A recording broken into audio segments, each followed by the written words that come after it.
All right, so once you understand that basically all the muscles in your leg need to be loose, you need to keep them as malleable as possible.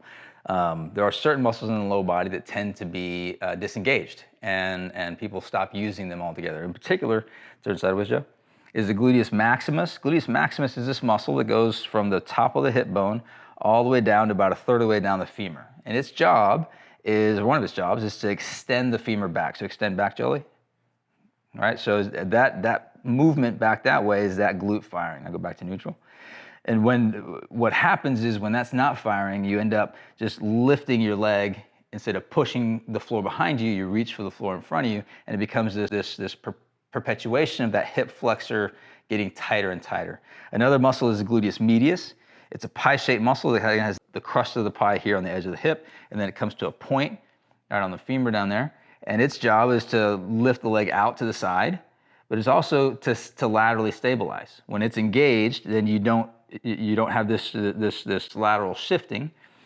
When it's not engaged, that lateral instability transfers down into the knees and the ankles and up into the shoulders and the neck and the back. So when you lack stability here, it creates problems and tension throughout the rest of the body, which increases the stress response and causes bigger problems.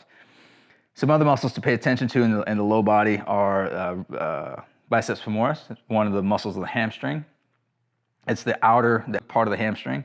It will tend to get weak, and your knees can start to kind of glide in a little bit. That's not super common, but common enough that it's worth mentioning. You want to pay attention to strengthening that outer part of the hamstring, the biceps femoris.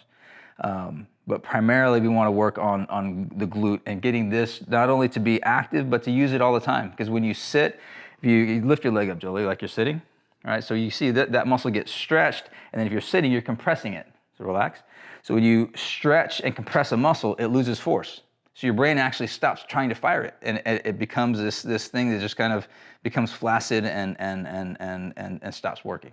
And no one wants a flaccid backside, let's be honest. All right, so not only does it look good, but it works a lot better too, all right?